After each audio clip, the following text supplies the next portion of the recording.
Salut à tous, c'est Gabriel pour Phone Android, j'espère que vous allez bien, c'est un plaisir de vous retrouver aujourd'hui pour tester avec vous le Xiaomi Redmi Note 3. C'est un téléphone entrée de gamme avec de belles finitions et un excellent rapport qualité-prix. Allez, c'est parti. Et comme toujours, on va commencer avec le design de l'appareil et il faut avouer que ce Redmi Note 3 s'en sort plutôt bien sur ce point, surtout pour un téléphone entrée de gamme. Donc on est sur un écran de 5,5 pouces avec des bordures plutôt fines, avec des touches tactiles que vous pouvez voir juste ici, qui ont le bon goût d'être rétroéclairées. Donc le rétroéclairage est assez faible, mais lorsque vous êtes dans un environnement sombre, ça se voit parfaitement. On a la touche retour ici, la touche accueil là et la touche multitâche sur la gauche. La coque est particulièrement réussie avec un design qui est un mélange d'aluminium et de plastique. Xiaomi a tenté de mettre une couleur similaire à l'aluminium, mais on voit quand même la différence de couleur. On a également ici le logo Xiaomi et le haut-parleur qui se trouve juste ici. Sur la partie supérieure, même chose, toujours cette bande de plastique de couleur grise, mais on a cette fois un lecteur d'empreintes qui est la plus grosse nouveauté de ce Redmi Note 3 par rapport à la version précédente. Juste au-dessus, le flash LED et enfin ici, le capteur photo principal de 13 mégapixels avec une ouverture f2.2. Sur la partie supérieure, la prise casque 3,5 mm, juste à côté, un micro pour la réduction du bruit et enfin, sur le côté droit, un port infrarouge qui va permettre d'utiliser le téléphone comme télécommande par exemple. En dessous, on retrouve simplement le port micro USB 2.0 et un micro pour les appels. Sur la tranche droite, on retrouve le bouton de mise sous tension qui tombe très bien sous la main lorsque on tient le téléphone. Juste au-dessus, les touches de contrôle du volume. Avec le volume bas qu'on atteint facilement et le volume haut un petit peu plus difficilement, vous êtes obligé de décaler la main pour l'atteindre. Et enfin, la tranche gauche qui a simplement une trappe qui peut accueillir jusqu'à 2 cartes micro SIM. Un mot sur l'écran de ce Xiaomi Redmi Note 3 qui fait 5,5 pouces avec une définition Full HD de 1920 par 1080 pixels, ce qui lui donne une bonne résolution d'environ 401 pixels par pouce. Les angles de vision sont assez bons, la luminosité maximum permet également une bonne lisibilité en extérieur. Les couleurs sont un petit peu chaudes, mais Xiaomi permet de régler tout ça en vous rendant directement dans les paramètres. Donc je vous montre comment on fait. Vous allez dans Paramètres, Affichage, et ici vous avez une option qui s'appelle Couleur et contraste. Et comme vous pouvez le voir, vous avez la possibilité de régler la température des couleurs, donc chaude, standard ou froide, comme bon vous semble. Et enfin ici, il y a 3 profils de contraste différents. On passe à l'interface MUI 7 qui est basée sur Android Lollipop. Donc pour ceux qui n'ont pas l'habitude, vous allez être peut-être un petit peu dérouté sur certains points, notamment sur le fait qu'il n'y a pas de tiroir d'application, c'est-à-dire que vous allez devoir vous accommoder du fait que toutes les applications que vous installez s'afficheront directement sur le bureau. On a également le multitâche qui s'affiche de cette manière, donc les applications sont en ligne. Vous faites un mouvement vers le haut comme ça pour en fermer une et vous appuyez sur la croix pour toutes les fermer. Comme vous avez remarqué, on a ici la quantité de RAM totale et la quantité de RAM disponible. Donc ça, c'est plutôt un bon indicateur. Le panneau des notifications est lui tout en transparence. Après, pour le reste, c'est du classique. On a les différents raccourcis vers certaines fonctionnalités importantes. Un mouvement simplement sur la droite ou sur la gauche pour accéder donc soit aux notifications ici, soit au raccourci rapide là. Une des grandes forces de l'interface de Xiaomi, c'est sa personnalisation. Et vous allez le voir, il y a énormément de thèmes disponibles qui permettent de changer vraiment radicalement l'interface. Alors vous voyez ici, je suis sur les thèmes qui sont populaires. Le problème c'est que tout est affiché en chinois. Bien que mon interface, je l'ai paramétrée en français, on se retrouve toujours avec un mélange de français, d'anglais, de chinois. Donc la ROM est assez mal traduite. Je vous encourage à aller directement sur le site MUI France pour télécharger vous-même la ROM qui là sera beaucoup mieux traduite en français. Mais voilà, c'est encore un des problèmes, c'est que par défaut, on a des applications qui sont entièrement en chinois. Pour revenir à la personnalisation, vous voyez, vous pouvez changer radicalement ce à quoi va ressembler votre téléphone, même pour qu'il ressemble à Windows ou à macOS, là, comme vous voyez ici. L'application sécurité est également une des choses que j'apprécie particulièrement sur l'interface. Si vous voulez, ça centralise énormément de choses, ça vous permet d'avoir un aperçu global de tout ce que vous pouvez faire, de tout ce que vous conseille de faire l'interface. Donc là, vous voyez, J'ai analysé, il me dit qu'il y a 2 risques sur le système, que la mémoire est vide, qu'il y a du cache, donc si j'appuie sur le cache, je peux le nettoyer.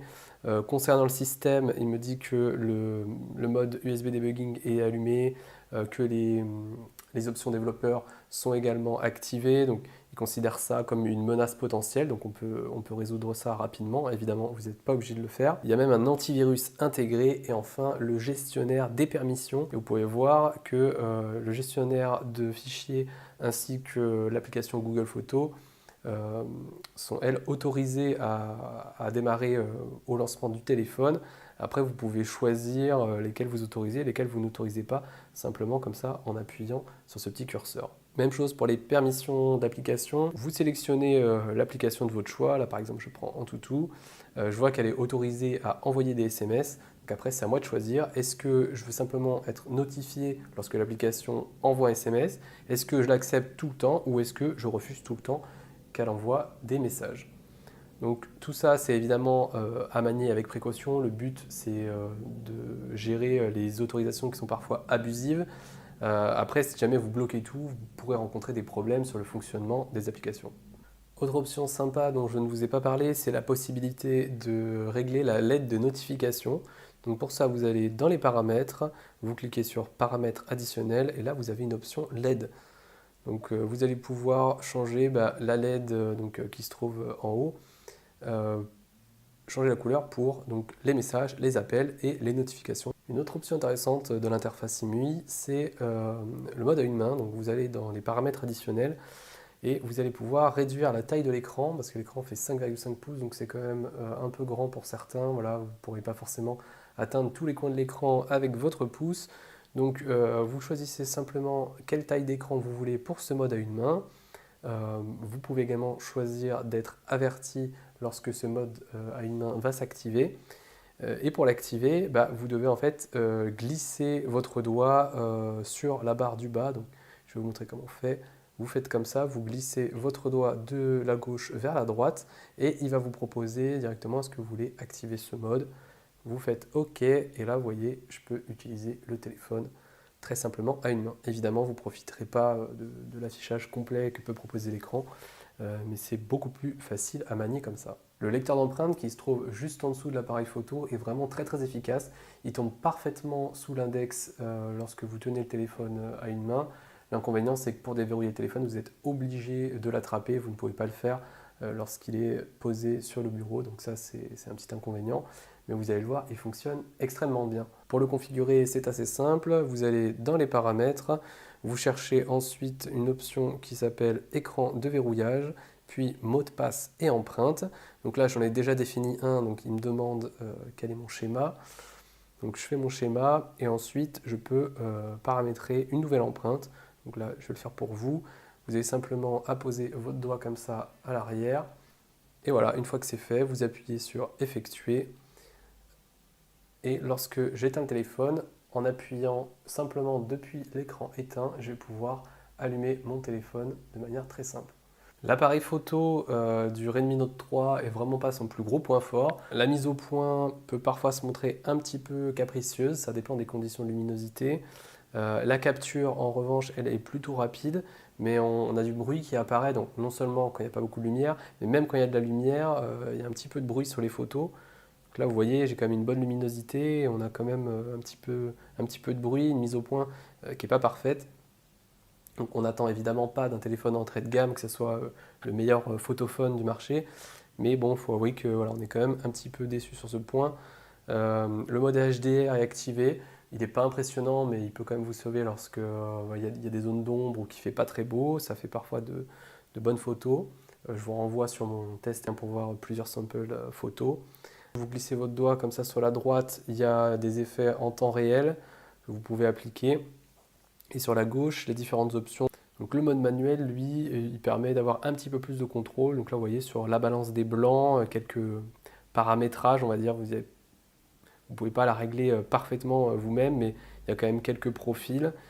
Et la sensibilité ISO, donc la sensibilité à la lumière, que vous pouvez également régler en appuyant sur ce bouton. Donc l'appareil photo, il est moyen, voilà, c'est clairement pas la plus grosse des qualités de ce Redmi Note 3. Concernant les performances, le Redmi Note 3 est équipé d'un processeur Helio X10 de 8 cœurs avec un GPU PowerVR G6200. Donc ça donne des performances qui viennent presque toucher le milieu de gamme. Il faut rappeler que ce téléphone est vendu quand même autour des 200 euros. Donc ça reste un entrée de gamme et il vient concurrencer certains milieux de gamme, comme par exemple le Honor 7 au niveau des performances. On est sur des résultats similaires dans les benchmarks et on a même des performances qui sont un petit peu meilleures parfois au niveau graphique. Ça dépend des jeux évidemment. Donc, les jeux les plus gourmands ne s'afficheront pas à fond, ça c'est certain. Vous pourrez rencontrer quelques ralentissements, mais après, pour la très grande majorité des jeux disponibles sur le Play Store, vous en sortirez très bien. J'ai joué à Real Racing, j'ai eu vraiment quelques petits ralentissements. Les graphismes n'étaient pas à fond, c'est sûr, mais ça tournait assez bien. Il faut savoir que vous pouvez avoir un mode de gestion des performances également dans les paramètres. Donc pour ça, vous allez dans paramètres additionnels, batterie et performance. Et ici, vous avez le mode performance que vous pouvez activer. Donc, pour l'instant, je suis sur équilibré, mais si j'active le mode performance, il va vraiment donner le meilleur voilà, pour que vos jeux soient le plus fluides possible. Et ça fonctionne assez bien. Simplement, votre téléphone chauffera un petit peu plus. On termine sur l'autonomie. Le Redmi Note 3 a une batterie de 4000 mAh, donc c'est vraiment une très grosse batterie, ça va vous permettre de tenir très facilement une journée, même dans un usage intensif. Je pense que si vous faites un minimum attention, vous tiendrez 2 jours sans problème. Donc ça c'est une des grosses forces du Redmi Note 3, c'est la capacité de sa batterie, mais il a également des excellents profils de batterie et de gestion de l'énergie.